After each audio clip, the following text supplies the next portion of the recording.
Hello, students, and welcome to another episode of Storytime with Mr. Ritter. In today's story, I'm going to read you a book called My School's a Zoo. It is written by Stu Smith and illustrated by David Catrow.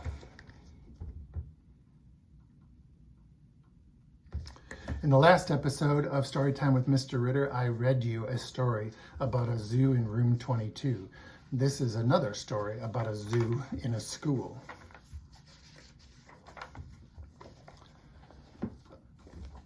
My School's a Zoo. Yesterday's trip to the zoo left me feeling rather strange, like my life was somehow different or just about to change.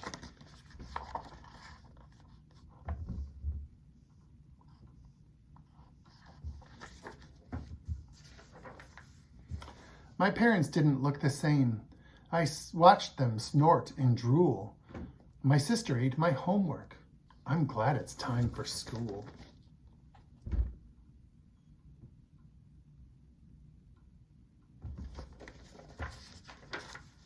As I climbed aboard the school bus, my heart began to race.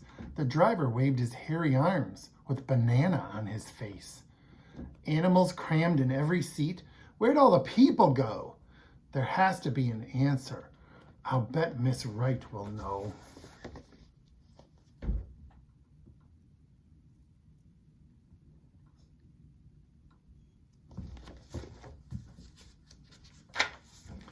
I ran into my classroom, but my teacher wasn't there. I would have told the sub if she hadn't been a bear. There were beehives in my desk and lizards at my feet. A goat ate all my pencils. There were needles on my seat.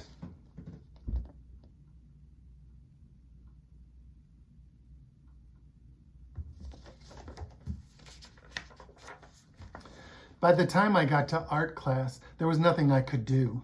There were pythons on the ceiling wreaking havoc with the glue.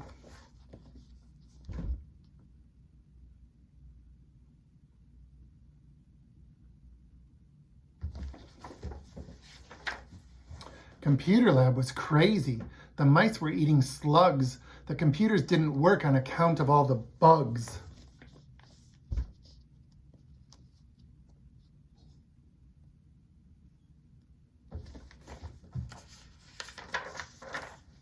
I tried to call for help, but a yak was on the phone. The principal was useless. He was gnawing on a bone.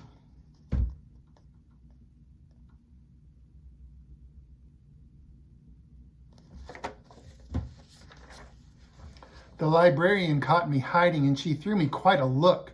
As I glanced around the room, I noticed worms in every book.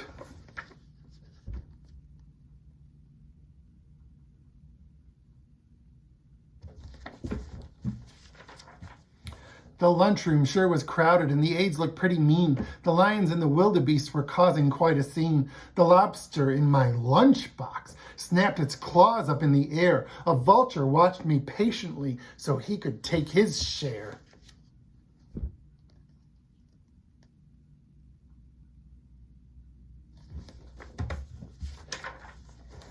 The turtles on the playground were spinning down the slide while hyenas laughed in chorus as a hippo took a ride.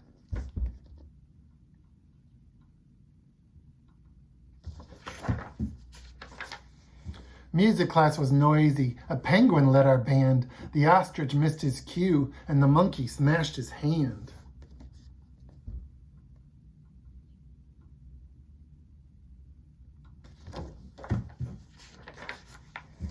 I was feeling kind of nauseous, so I went to see the nurse, but judging by her awful fangs, I thought she'd make things worse.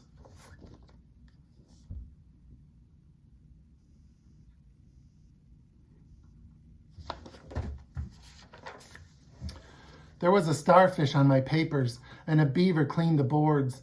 The seal clapped 2 erasers, while a fox gave out awards.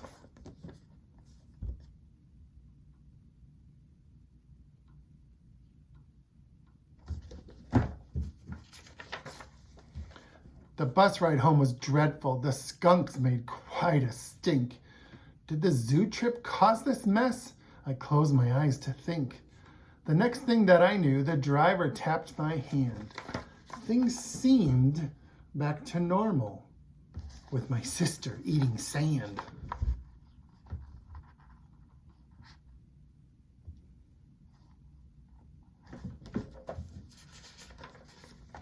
I sure hope that our next trip to the dinosaur display won't have the same effect as the zoo trip did today. But that could never happen. The dinosaurs are gone. At least I think they are. Then again, I could be wrong.